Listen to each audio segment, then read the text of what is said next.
తాకట్లో ఉన్న మీ బంగారాన్ని విడిపించి ఆ రోజు ఆన్లైన్ రేటుకి కొంటాం. Sharma gold company. నమస్తే, వెల్కమ్ టు సుమన్ టీవీ. నేను పద్మిని. ప్రస్తుతంతో పాటు ప్రముఖ ఆధ్యాత్మికవేత్త, సూర్య ఉపాసకులు, sun spiritual society founder Vikramaditya garu మనతో పాటు ఉన్నారు. మాట్లాడదాం. సార్ నమస్తే సార్. సూర్యోస్మి తల్లి. 25వ తారీఖు చాలా వైభవోపేతంగా మిత్రా జయంతి వేడుకలు అంగరంగ వైభవంగా మీరు నిర్వహించడం జరిగింది.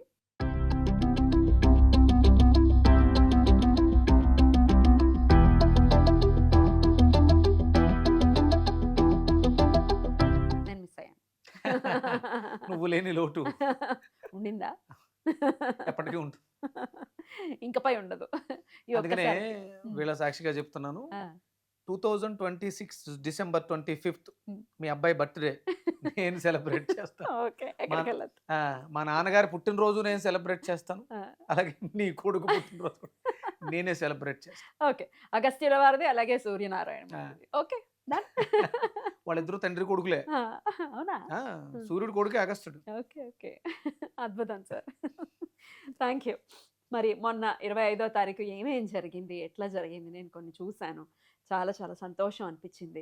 చాలా చక్కగా బోల్డంత తేజస్తో కనపడుతూ ఉన్నారు మీరు. ఎందుకంటే లోపల నుంచి ఆనందంతో ఎప్పటి నుంచో ఎదురు చూస్తున్నటువంటి రోజు కాబట్టి ఆ రోజు వచ్చిన ఆ ఆనందం మీ మొత్తం మీ మొహంలో ఆబ్వియస్గా ప్రస్ఫుటంగా కనిపిస్తుంది. చాలా అందంగా కనబడుతున్నారు ప్రోగ్రామ్, యావత్ ప్రోగ్రాంలు అంతా కూడా. నా తండ్రి అంటే ఆధ్యాత్మిక చింతన అనేది ఇచ్చే ఆనందం ఇక వర్ణనాతీతం అమ్మ. అందుకనే అంటే గురువులు వాళ్ళు పెద్దవాళ్ళందరూ కూడా నేను నా చిన్నప్పుడు అంబాజీపేట దగ్గర మనకి కొమరగిరి పట్టణం అని ప్రహ్లాద బాబా ఏటైనా అంటే ముసలాయన పెద్ద ఏజ్ అప్పటికే 80, నేను నాకు ఊహ తెలుస్తుంది నేను వెళ్ళేసరికి 86, 87. ఆయన ఎప్పుడు ఒక లోపల ఒక గదిలో తలుపేసి ఉంటుంది. ఆయన ఎప్పుడు వస్తారని అందరం బయట ఎదురు చూస్తూ ఉంటాం. అక్కడ వచ్చిన వాళ్ళందరికీ కావాల్సిన ఏర్పాట్లు అవి ఇప్పటికీ కూడా ఉన్నాయి. కాకపోతే ఆయన లేరు, ఆయన సమాధి మహాసమాధి అయిపోయారు. లోపలికి వెళ్ళి ఏం చేస్తారు చీకటి గదుల్లో? ఒక్కడే ఉంటాడు ఆయన, ఒక గది. ఆయన లోపలికి వెళ్ళిన తర్వాత బయటికి గొళ్ళుం పెట్టేస్తారు. ఆయన ఏం గడబెట్టుకోవడం ఏమి ఉండదు. బయటికి ఉన్నవాళ్ళే గొళ్ళుం పెట్టేస్తారు. ఆయన మెడిటేషన్లో ఉంటారా? ఇంకా 24 గంటలు రామనామాన్ని జపిస్తూ అందులోనే ఉండిపోతారు ఆయన. రామనామమే ఆయన చేసేది. సత్తమ్మ ఎవరైనా వెళ్ళామనుకో, సత్తమ్మ దగ్గరికి వెళ్ళారా అని అడుగుతారు ఆయన. అక్కడికి వెళ్ళి కొబ్బరికాయ కొట్టుకుని సత్తమ్మ తల్లికి నమస్కారం చేసుకుంటే ఆ తోట సత్తమ్మ, అదంతా పెద్ద 100 ఎకరాల కొబ్బరి తోటలో సత్తమ్మ అంటారు. అక్కడికి వెళ్ళి కొబ్బరికాయ కొట్టి ఆ పక్కనే ఆ బిల్డింగ్ వెనకాల ఒక చిన్న కాలం ఉంటుంది, పిల్లకాలం. దాంట్లో స్నానం చేసి వచ్చి దండం పెట్టుకుని ఆ చుట్టుపక్కల ఉన్న పువ్వులు అవి కోసి సాయంత్రం అన్ని రెడీ చేస్తే ఆయన మళ్ళీ బయటకు వచ్చి పూజ చేస్తారు. ఏమన్నా అడిగితే సమాధానం, మనం ఏదన్నా ఇలా వ్యాపారం చేద్దాం అనుకుంటున్నాను స్వామి అంటే చేసుకో అని అన్నారా బాగుంటుంది, అది సక్సెస్ అవుతారు.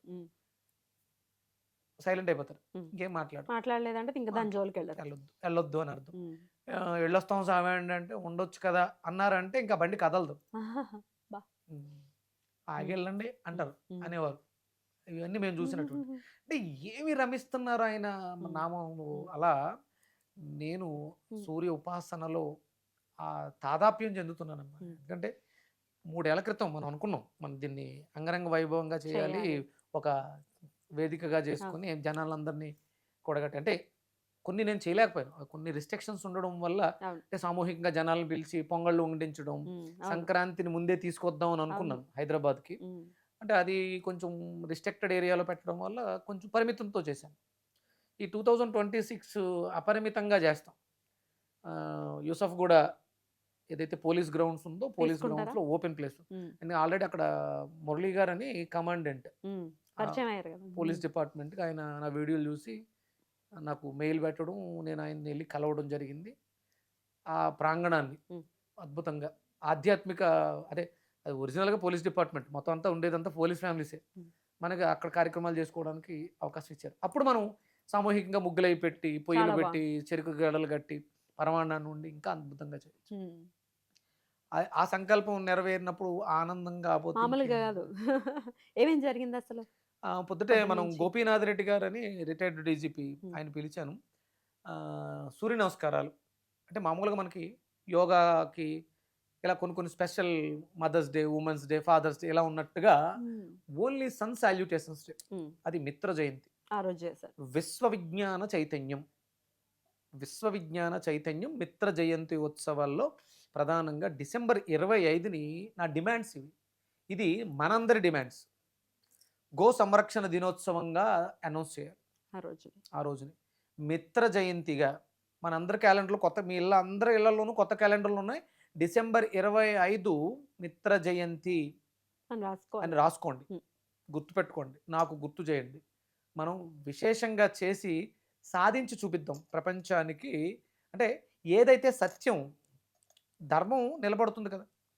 సనాతనమా, సనాతనం అంటే పాతదని అర్థం. ఏదైతే సనాతనమైందో, ఏదైతే ధర్మమైందో అది శాశ్వతంగా నిలబడుతుంది. అది మనకి సనాతనంగా ఉన్నది ఎవరు? యుగ యుగాలుగా, త్రేతాయుగం, ద్వాపరయుగం, కృతయుగం, కలియుగం. కృతయుగం, త్రేతాయుగం, ద్వాపరయుగం, కలియుగం. యుగ యుగాలుగా ఉన్నది ఒక్కడే, పరమాత్ముడు ఒక్కడే. అదే సత్యం శాశ్వతంగా వస్తూ ఉంది, సనాతనంగా వస్తుంది. ధర్మయుద్ధం చేస్తాం, అది నిలబడుతుంది. అందుకని ఇది ధర్మ పరిరక్షణ యజ్ఞం. ఇది ధర్మాన్ని పరిరక్షించేటువంటి యజ్ఞం. ఇది మనం జరిపించాల్సింది అని మీరందరూ కూడా నోట్ చేసుకోండి. నేను ఇది ప్రారంభించి వదిలేసేది కాదు. 3 ఏళ్ల క్రితం అనుకున్నాను, ఇప్పుడు చేశాను. ఇది ఇంకా చేస్తూనే ఉంటాను. ఇది అందరిలోకి వెళ్ళాలి. విశ్వ చైతన్యం అందరిలోకి వెళితే నిజం తెలిసిన తర్వాత అబద్ధాన్ని తుడిచేయడం చాలా ఈజీ. అందుకని కోసం పెట్టుకున్నాను. ఆ రోజు గోపీనాథ్ రెడ్డి గారి ఆధ్వర్యంలో వాక్ జరిగిందా సార్? వాక్కి అంటే పర్మిషన్స్ రిస్ట్రిక్టెడ్ గా ఉన్నాయి. అంటే ఏదో సింపుల్ గా నడిచేద్దాం అని అనుకోలేదు నేను. 2 కిలోమీటర్స్ అని అనుకున్నారు. 2 కిలోమీటర్లు పెద్ద దూరం కూడా కాదు. కాకపోతే పర్మిషన్ ఎందుకు ఇవ్వలేదంటే, నేను 7 గుర్రాలు ఒక తాటి, అంటే ఇప్పటి వరకు ఎవరు చూడలే, 7 గుర్రాలు ఒక లైన్ లో రథంగా కట్టి వెళుతూ ఉంటే చూడాలని కోరిక. అదే దానికోసం ఆ పర్మిషనే మనకి కొంచెం క్రిటికల్ అయి, వద్దండి ఇంత తక్కువ టైంలో మేము ఇవ్వలేము అన్నారు పోలీస్ డిపార్ట్మెంట్. అందుకని ఇంకా దాన్ని ఆ వాక్ ని క్యాన్సిల్ చేసి మిగతావన్నీ యోగా, సూర్య నమస్కారాలు. నా మిత్రుడు వేపకాయల బాలకృష్ణ అని ఒక టీంని మెయింటైన్ చేస్తున్నారు, యోగా టీచర్. ఆయన ఆధ్వర్యంలో ఆయన స్టూడెంట్స్ బీకే పార్క్ ఆ చుట్టుపక్కల ఉంటారు. ఆ స్టూడెంట్స్ వచ్చి సూర్య నమస్కారాలు చేశారు. నేను 12 నామాలు చెప్తుంటే 12 సూర్య నమస్కారాలు, 12 సార్లు సూర్య నమస్కారాలు చేశారు. దానికి అధ్యక్షత గోపీనాథ్ రెడ్డి గారు వహించడం జరిగింది. ఇక ఆ తర్వాత కార్యక్రమాలు అరుణం మహాసౌరం, అంటే గణపతి పూజ, పుణ్యహవచనం. దాంతోపాటు నటరాజ్ గ్రూప్ అని పిల్లలతో 7 పిల్లలతో సూర్యుడికి సంబంధించినటువంటి భరతనాట్య నృత్యం ఒకటి ఏర్పాటు చేశాను. అలాగే సరస్వతి శిశు విద్యాలయం తరపు నుంచి పిల్లల్ని తీసుకొచ్చి వాళ్ళలో ఉన్నటువంటి నాలెడ్జ్కి పదును పెట్టాను. ఎస్ఏ రైటింగ్ కాంపిటీషన్స్ పెట్టాను. సూర్యుడి గురించి, సూర్యుడికి సంబంధించి ఏమైనా చెప్పగలిగితే వాళ్ళకి తగ్గట్టుగా ప్రైజెస్ అని. ప్రైజెస్ ఏం కాదు, వాళ్ళలో ఆ చైతన్యం, విశ్వవిజ్ఞాన చైతన్యం కలిగించడం కోసం ఒక చిన్న, అంటే వాళ్ళలో ఉన్నటువంటి జ్ఞానానికి ఒక చిరు సత్కారం. దానికి గ్లోబల్ విజన్ కన్సల్టెన్సీ తరపు నుంచి సాయి కృష్ణ గారు బాటిల్స్, వాటర్ బాటిల్స్ ఇచ్చారు. అలాగే ప్రశంసా పత్రాలు, సర్టిఫికేట్స్ ఇచ్చారు. అలాగే చిరు సత్కారం మాకు తోచినంతలో వాళ్ళని, చిన్నపిల్లలకి ఏం కావాలమ్మా, వాళ్ళకి ఏం కావాలో అవి తీసుకుంటారని చెప్పేసి చిరు సత్కారం చేయడం జరిగింది. ఇలా ఆ రోజంతా కూడా అరుణం మహాసౌరం తర్వాత కళ్యాణం కూడా స్వామివారికి జరిగిందా అద్భుతంగా. అంటే మహాసౌర హోమం చేసాం. హోమం కార్యక్రమాల్లో విశేషంగా వనస్పతులు ఎక్కువ వాడాం. 19 రకాల వనస్పతుల్ని చూర్ణం చేసి, మొన్న మోంతా తుఫాన్కి ఎలా అయితే చేసాం అలాగే ఉండల్లా తయారు చేసి మొత్తం 1070, అంటే ఇంచుమించు 30-40 కేజీలు హవిస్సుని 6 హోమగుండాలు పెట్టారు. 6 హోమగుండాల్లో అద్భుతంగా మనం కార్యక్రమాన్ని పూర్తి చేయాలి. విశేషంగా మణిశర్మ గారు, తర్వాత వివి వినాయక్ గారు, ఇట్లాంటి సెలబ్రిటీస్ కూడా వచ్చారు. ఒక అద్భుతమైనటువంటి పాటని కూడా చేయించుకున్నారు. నిజంగా అంటే అది చివరిలో మాట్లాడేది కాదు, దాన్ని మాట్లాడడానికి మాటలు సరిపో. మణిశర్మ గారు ఇవాళ కూడా అంటే చిన్న చిన్న మార్పులు చేసి పంపించారు. అద్భుతమైనటువంటి సాంగ్. నేను కొంచెం అమ్మో అవును, స్ట్రైక్ వేసారు అనుకోండి మీరే.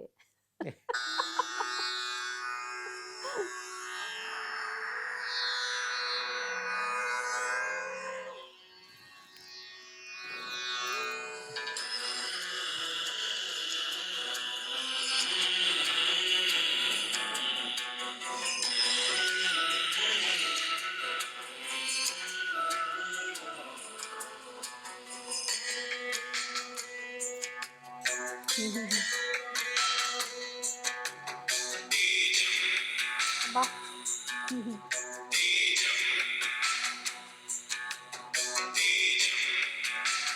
दिवाकरुणि आकारं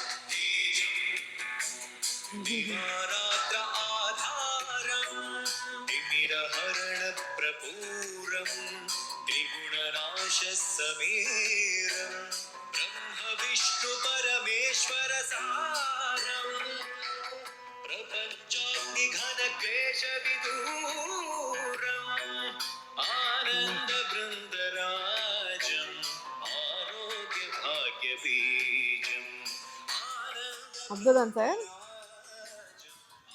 आरोग्यभाग्यबीजम् మణిశర్మ గారి పాట, మణిశర్మ గారికి ఇంకా తిరిగే ఉంది. అద్భుతం. ఎవరు పాడారు? ఆ, కృష్ణ కౌశిక్ అని ఏదో పేరు చెప్పారు. అంటే ఇంకా పూర్తిగా వర్క్ ఇంకా జరుగుతోంది. చాలా బాగా. దానికి పిక్చరైజేషన్ ఏఐలో చేశారు శివారెడ్డి గారు, సత్య అని. అద్భుతం. అద్భుతం. ఇక మరి నేను చూడాలనుకుంటే చూపిస్తాను, okay. రిలీజ్ చేస్తాను. ఓకే ఓకే అయితే ఉంది, ఇంకా మకర దాని వర్క్ అవ్వాలి. ఇంకా వర్క్ జరుగుతుంది, రిలీజ్ చేద్దాం సూపర్. సాంగ్ ని sun spiritual society Very good. లో మీ అందరికీ కూడా ఇస్తాను. Huh. అది అంటే ఒక అద్భుతమైనటువంటి తన్మయత్వం. అంటే ఆయన్ని మెలోడీ బ్రహ్మ అని ఎందుకు అన్నారు? ఆ రోజు వినాయక్ గారు మాట్లాడారు ఆయన గురించి. నిజంగా అంటే నాకు ఆయన కేబీఆర్ పార్క్లో వాకింగ్ మెట్టు. ఆయన నా వీడియోలు చూసి ఆయన చెప్తుంటారు, అదే సూర్యుడి కన్నా నువ్వు బాగా కనిపిస్తున్నా. Right right. చాలా అసలు ఆయన పాటలు ఎప్పుడు వాటికి అసలు ఎప్పుడు ఎవర్ గ్రీన్ లానే ఉంటాయి. అందులో ఒక అద్భుతమైనటువంటి బ్యూటీ ఉంటుంది, ఇంకా దానికి చావనేది లేదు ఆ పాటలకి. అసలు అంటే అదే అంటే తన గొంతుతో ఎస్పి బాలసుబ్రహ్మణ్యం గారు ఎలా అయితే చిరస్థాయిగా ఉండిపోయారో, సంగీతం సామవేదం, సామవేదానికి సంగీతమే అంటే సంగీతంతో సామవేదం ఎలా శిలలు కలుగుతాయంటే ఎస్ హృదయాలు కరిగిపోతాయి. Right. నాకు అద్భుతమైనటువంటి తన్మయత్వాన్ని ఇచ్చారు ఆయన. నాకు అంటే ఒక మిత్రుడు ఆహ్వానించడానికి వెళ్ళినప్పుడు మామూలుగా అంటే నాకు స్పాన్సర్ ఉన్నారు ఈ కార్యక్రమం చేయడానికి, వింధ్యగోల్డ్ ప్రసాదరాజు గారు చూసుకుంటున్నారు మొత్తం అంతా. ఇంకా నాకు ఆ డబ్బుతో పని ఉంది అంటే అలానే ఏం కాదు, కానీ నేను ఆయన మీ అకౌంట్ నెంబర్ ఇవ్వండి స్వామి, నేను ఎంతో కొంత వద్దండి నాకు ఒక సాంగ్ చేసి పెట్టండి అన్నాను. బాగుందయ్యా, నేను 10-20 ఇద్దాం అనుకున్నాను, ఇలాగే అన్నాడు ఆయన. కానీ అంటే నాకు వినాయక్ గారు చెప్పారు, ఆయన ఎలాంటి లాభాపేక్ష లేకుండా మేము పిల్లలు అయినా సరే మార్చండి అన్నప్పుడు కూడా అద్భుతంగా మార్చి అంత ఇప్పటికి ఇంకా ఇవాళ మార్నింగ్ కూడా అంటే మనకి డిసెంబర్ 25 తారీఖు కార్యక్రమం జరిగింది, అప్పుడు చేసి పంపించేశారు, అయిపోయింది. ఇంకా దాని మీద వర్క్ చేసి వాళ్ళ దాని ఫైన్ క్వాలిటీ మళ్ళీ మార్చి ఏదో కొంచెం వేసానయ్యా. నాకు ఆ విజులు చూసిన ఆయనకి మళ్ళీ అనిపించింది, వాళ్ళ పొద్దురు కూడా మళ్ళీ మాకు కొంత ఫ్రంట్ బ్యాక్ కొంచెం మార్పులు చేసి పంపించారు. ఇలాంటి అద్భుతమైనటువంటి అవకాశం అంటే ఇది చరిత్రలో నిలబడిపోద్దాం ఆ సాంగ్ ఖచ్చితంగా. సూపర్. ఇలాంటి అద్భుతమైనటువంటి కార్యక్రమం అంటే డిసెంబర్ 25 అనేది అంటే అనుకోవచ్చు చాలా మంది ఇది క్రిస్మస్ డే క్రైస్తవులు సెలబ్రేట్ చేసుకుంటున్నారు, వాళ్ళది కాదు అని కొంతమంది అంటున్నారు. వాళ్ళే అంటున్నారు క్రీస్తు పుట్టినది ఇది కాదు, దానికి అంటే యూరోపియన్ కంట్రీస్లో దానికి సంబంధించి మిథురా అనే ఒక రాజు చక్రవర్తి బర్త్డే, సూర్యుడి యొక్క పుట్టినరోజు ఇది, వాళ్ళే చెప్తున్నారు ఇది సూర్యుడి యొక్క పుట్టినరోజు, దాన్ని వాళ్ళు సెలబ్రేట్ చేసుకునేవారు. వీళ్ళకంటూ చేసుకోవడానికి లేక ఎక్కడ ఆ వైషమ్యాలు వస్తాయని ఒక డేని తీసుకుని దేనిగా సెలబ్రేట్ చేసుకున్నారు. సరే మంచిదే ఇది, కానీ మరి మన వాళ్ళలో మన హిందూ ధర్మంలో దీనికి ఏమీ జరగట్లా. వాళ్ళు ఏదో చేసుకుంటున్నారని వాళ్ళకి బడి ఏడుస్తూ కూర్చోవడం తప్ప వాళ్ళు ఆదివారం చేస్తున్నారమ్మా. మన వాళ్ళందరూ దరిద్రం పట్టుకుని ఆదివారం సెలవు కదా అని దుప్పట్లు ముసుగేసుకుని పడుకుంటున్నారు. సూర్యోదయం తర్వాత నిద్రలేస్తున్నారు. అంటే దరిద్రం అనే పదం ఎందుకు వాడుతున్నాను అంటే మీరు అనుభవిస్తున్న దానికి అనారోగ్యానికి కావచ్చు, ఆర్థిక సమస్యలకు కావచ్చు, మీరు చేస్తున్న పొరపాటు. వాళ్ళు అభివృద్ధి చెందుతున్నారు, వాళ్ళు మత మార్పులు చేస్తున్నారు అనుకుందాం కాసేపు, నిజమే. మనకు బుద్ధి ఆడాలిగా. వాళ్ళ పొద్దుట లేచి పిల్లా పాపలతో మొత్తం కుటుంబం అంతా చర్చిలో కూర్చుంటుంది. సామూహికంగా హిందువులు తెలుసుకోండి, వాళ్ళకు అంటే వాళ్ళు ఎవరు బయట వాళ్ళు ఏం కాదు, ఎక్కడి నుంచో పరాయి దేశం నుంచి వచ్చి దీన్ని మనకు అంటగట్టి వెళ్ళిపోయిన తర్వాత ఆ అంటు రోగాన్ని పట్టుకుని బాధపడుతున్న వాళ్ళు మన వాళ్ళే. సామూహికంగా కూర్చుని చేసేటువంటి సంకల్పానికి పంచభూతాలని శాసించే శక్తి ఉంది. వాళ్ళు అదే చేస్తారు. ఆదివారం స్పెషల్ డే, ఆదివారం మనది, సూర్యుడి దినం నువ్వేం చేస్తున్నావు? చికెన్ షాపుల దగ్గర, మటన్ షాపుల దగ్గర లింగి పంచుల్లోను చేతులు సంచులు పట్టుకుని నువ్వు నీ సమయాన్ని వృధా చేస్తున్నావు. నువ్వు వాళ్ళకి బడి ఎందుకు ఏడుస్తావు? నువ్వు మార్చగలిగింది ఎవరినంటే మారుతున్నటువంటి మన వాళ్ళని ఈ పద్ధతిని మార్చాలి ఈ వీలైతే నీకు. అవును. ధర్మం అంటే ఇది. ఆదివారం చికెన్ షాపుల దగ్గర, మటన్ షాపుల దగ్గర వెళ్ళకండ్రా. ఏడవటం కాదు, పిల్లలకి స్కూల్ సెలవని పడుకోనివ్వటం కాదు, లేపాలి. మళ్ళీ పడుకోమని తర్వాత మధ్యాహ్నం పడుకోండి పోనీ. ఉదయం సూర్యోదయానికి పూర్వం పిల్లల్ని నిద్ర లేపండి. దరిద్రం ఎంత అంటే ఇవాళ మనం డిసెంబర్ 31 అర్ధరాత్రి 12, 1 గంట, 2 గంటలు, 3 గంటల వరకు మెలకువగా ఉండి కేకులు కట్ చేసుకుని జనవరి 1 నీ జీవితంలో ఏంటి మార్పు? 8 గంటల దాకా పడుకోవడమా? నాకు పొద్దుట ఎవరో ఫోన్ చేసి రాత్రి బాగా సెలబ్రేట్ చేసుకున్నాం అంటే పిల్లలు ఇంకా లెగలేదంటే తిట్టా. పొద్దున్నే 1వ తారీఖు ఇలా తిడుతున్నారు. నాకు ఎందుకు చెప్పడం? నేను తిడతా. నాకు చెప్పకపోతే తెలియదు కదా అవును, అవును. అని నేను దాచుకోలేను. సరే మంచి దాచుకోలేవు, నువ్వు చేసిన తప్పు, ఆ తప్పు చేయకు. మార్చుకోండి. పిల్లల్ని లేపాలి, పొద్దుటే లేపాలి. Right. వాళ్ళ వాళ్ళ జీవితాలు నాశనం అవ్వడానికి కారణం తల్లిదండ్రులే. Right. సూర్యోదయానికి పూర్వం నిద్ర లేవకపోతే విశ్వ చైతన్య విజ్ఞానం ఎక్కడి నుంచి వస్తుంది? విశ్వాన్ని గమనించే శక్తి నీలో లేదు. అది దాని సంకల్పమే. Right. మీరు నవ్వుతూ కార్యక్రమం స్టార్ట్ చేశారు. డిసెంబర్ 25 ఏం సెలబ్రేట్ చేశారు? మిత్ర జయంతి సెలబ్రేషన్ చేశారు, గో సంరక్షణ దినోత్సవం. Right. గోవుని అమ్మటం తప్పు. నేను ఒక స్లోగన్ తయారు చేశానమ్మా, అంటే ఆ స్వామి ఇచ్చినటువంటి విజ్ఞానం అది. సంతలో నిలబెట్టి అమ్మే పశువు కాదు ఆవు, సంతలో నిలబెట్టి అమ్మే పశువు కాదు ఆవు, మన కోరికలను తీర్చే కామధేనువు గోవు. బాగుంది. మనం చెయ్యాల్సిన నినాదం. రైతు ఎవడైనా పట్టుకెళ్ళి సంతలో నిలబెట్టి అమ్మేయడం అని తీసుకెళ్ళి లోపలేసి, రైతుని తీసుకెళ్ళి లోపలేసేయాలమ్మా. చాలా మంది రైతులు మరి ఆవు ఒట్టిపోయింది, దాని మీద ఏం సంపాదన రావట్లేదు, మరి మాకు దానికి చాలా కష్టం ఉంది. మాకే తినడానికి లేదు. చేతులు జోడించి వేడుకుంటున్నాను, ప్రభుత్వాన్ని దాకా తీసుకువెళ్ళండి. పింఛన్ ఎవరికి ఇవ్వాలంటే పాలు ఇవ్వని ఆవులకి కూడా. ఆవులకి పెన్షన్ ఇవ్వాలి. వృద్ధాప్య పింఛను గోవుకి ఇవ్వాలి. ఎందుకంటే ఈకో ఫ్రెండ్లీ యానిమల్ ఏదైనా ఉందంటే అది ఒక్క గోవు మాత్రమే. ప్రకృతి సంరక్షణ చేసే జీవి కేవలం ఆవు ఒక్కటే. అందుకని కనీసం మినిమం 1500 దగ్గర నుంచి 2500 వరకు దానికి అయ్యే ఖర్చు నెలకంతే 50 రూపాయలు గడ్డి తింటుంది రోజుకి. దానికి గ్రాసానికి 50 రూపాయలు ఖర్చు అవుతుంది.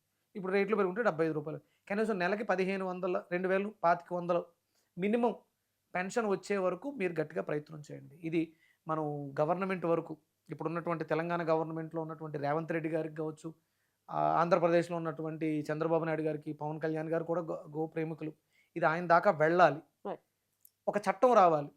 ఆవు అరే ఈ సంతలు ఉంటాయి, పశువులు అమ్మే సంత ఉంటుంది, అక్కడ పెట్టడానికి వీలు లేదు. ఒక చట్టం రావాలి. ఎవడైనా రైతు తోలుకుని వెళ్ళాడా అని తీసుకెళ్ళి లోపలేసే. కంపల్సరీ మీ దగ్గర గోవులు ఉన్నాయి కదా, మీరందరూ వాటిని తీసుకొచ్చి నినాదం చేయండి, ఇవి పాలు ఇవ్వలేకపోతున్నాయి, వీటిని భరించడం కొంచెం కష్టంగా ఉంది, దానికి వృద్ధాప్య పింఛను దానికి కేటాయించిన రోజు, దీన్ని కేటాయించిన రోజు గో సంరక్షణ చెయ్యాలని నినాదాలు చేస్తాం కదా, ఇది తెప్పించగలిగిన రోజు భారతదేశం మళ్ళీ సస్యశ్యామలం అవుతుంది. ఒట్టిపోయిన గోవు అంటే అన్నాళ్ళు వాళ్ళు పెంచింది కదా ఆ గోవు. పెంచింది. ఇప్పుడు మామూలు కుక్కలు చచ్చిపోతే, మనం పెంచుకున్న కుక్కలు చచ్చిపోతేనే గుండెలు బాదుకుని మరీ ఏడుస్తారు. అంత ప్రేమ. పెంచిన ఆవుని వాళ్ళు పంపిస్తారా? వాళ్ళు పంపిస్తారు. అసలు హృదయం ఎలా? అక్కడికి కూడా ఆ గోమాత ఇచ్చే మూత్రం కానీ మయం కానీ వాటితో అద్భుతమైనటువంటి వ్యాపారం జరుగుతుంది. అంటే ఆ మాట మనం అనకూడదు, వట్టిపోయింది అనే మాట మనం అనకూడదు. అప్పటి వరకు క్షీరం ఇచ్చింది, సంపద ఇచ్చింది. దాని తర్వాత కూడా ఆవిడ ఇంకా ఇస్తుంది. ఆవిడ తినే గడ్డి తిన్నా ఊరికే ఉండదు, ఆవిడ పేడేస్తుంది. ఆ పేడ నువ్వు వాడుకోవడం చేతకాక, ఎరువుగా మార్చుకోవడం చేతకాక తెలిసి అమంగళం ప్రతిగతమవుగా. ఖచ్చితంగా అమ్మో మారాలి ఇది డెఫినెట్లీ. అందుకని డిసెంబర్ 25 మీ అందరి క్యాలెండర్లలోనూ నోట్ అవ్వాలి. ఆ రోజు విశ్వ విజ్ఞాన చైతన్య ఉత్సవం, మిత్ర జయంతి, గో సంరక్షణ దినోత్సవం. ఇది ప్రతి ఏటా కూడా అంగరంగ వైభవంగా జరగాలని మనస్ఫూర్తిగా నేను మీకు అన్నాను కదా, ఆవుకి పెన్షన్ వచ్చే రోజులు తీసుకొచ్చేంత వరకు నేను పోరాడతాను. అద్భుతం. నా దేశాన్ని, భారతదేశాన్ని సస్యశ్యామలం చేస్తాను. స్వచ్ఛమైనటువంటి ఆధ్యాత్మిక ఆదివారాలు వచ్చేంత వరకు సన్ స్పిరిచువల్ సొసైటీ విక్రమాదిత్య, అంటే ఉజ్జయిని సామ్రాజ్యాధినేత కింగ్ విక్రమాదిత్యుడు ఎలా అయితే సూర్య ఉపాసనతో 2000 సంవత్సరాలు, కాళీమాత అనుగ్రహంతో 2000 సంవత్సరాలు, అంటే కాళీ అంటే సమయం, సూర్యుడే ఆయనకు ఆయుష్నిచ్చింది. 2000 సంవత్సరాలు ఆయన బ్రతికి, అంటే ఇంద్ర పదవిని, ఇంద్ర సింహాసనాన్ని పొందాడంటారు. 16 తాలికలతో 32 తాలికలతో ఉన్నటువంటి కుర్చీ సింహాసనం అది సాధించాడు. అంటే ఆ పేరు కూడా నాకు భగవంతుడు పెట్టింది విక్రమాదిత్య కాబట్టి Hmm. దానికి తగ్గట్టుగా నేను ప్రయత్నం చేస్తాను. ఇంత అద్భుతమైనటువంటి అవకాశాన్ని ఇచ్చినటువంటి వింధ్యా గోల్డ్ వారు నాకు ముందుంచి దానికి కావాల్సిన ఏర్పాట్లన్నీ చేసిన ప్రసాద్ గారికి, అలాగే నా వెనకుండి నన్ను నడిపించిన డాన్ ఈవెంట్స్ చక్రవర్తి గారు. Hmm. డాన్ అనే పేరు కూడా సూర్యుడిదే. ఓ నెట్లో వెతికితే డాన్ అయిందే. ఆయనకు మించిన డాన్ ఎవరు ఉంటారు? అవును అద్భుతం డాన్ పట్టుకోలేం. ఈవెంట్స్ ఫస్ట్ ఆ పేరు ఈ పెట్టి డాన్ని పట్టుకోలేం బయటివి ఈ డాన్ ఎవరు ఏమి బూడిదైపోతాం దేన్నైనా బూడిద చేస్తారు. ఆవిడ అంటది అతిథి అంటారు, ఆ. ఆవిడ ఉపవాసం చేస్తుంటది. కడుపుతో ఉన్నప్పుడు పుట్టే బిడ్డ మంచి పెట్టాలన్నప్పుడు కశ్యప ప్రజాపతి అడుగుతారు, ఏంటి ఇక ఉపవాసాలు అవి చేసి బిడ్డను చంపేస్తామని. నా కొడుకు చచ్చేవాడు కాదు, చంపేవాడు అవుతాడు. అంటే దేని చంపుతాడంటే చెడుని చంపుతాడు, అజ్ఞాన అధర్మాన్ని చంపుతాడు, అజ్ఞానాన్ని చంపుతాడు, చీకట్లను చంపుతాడు, ఆ. దుర్గంధాన్ని చంపుతాడు, పరిమళాన్ని వెదజల్లుతాడు. ఖచ్చితంగా. ఇందుగలడందు లేడందు సందేహం వలదు, ఎందెందు వెతికినా నందే. వెతకకపోయినా పోయినా అందందే గలడు అందందే కలడు, నీకు దర్శనం ఇవ్వగలడు. సూర్యనారాయణుడు, శ్రీమన్నారాయణుడు. అద్భుతం. ఈయనను వదిలేస్తే సాయంత్రం వరకైనా చెప్తారు ఇంకా. ఆయనకి సూర్యుడి పట్ల ఉన్నటువంటి ప్రేమ అటువంటిది. అద్భుతం సార్. కార్యక్రమం అయితే చాలా చాలా వైభవపేతంగా జరిగింది. ఇప్పుడు మీరు ఇచ్చిన ఫొటోస్ కూడా చూశారు. సో నెక్స్ట్ టైం ఇంకా ఇంకా వైభవంగా జరుగుతుంది కాబట్టి ఇంకా మన వాళ్ళని మనం ఇన్వైట్ చేసుకుందాం. Thank you so very much. నమస్తే. సూర్యస్మృతి. సూర్యోస్మి.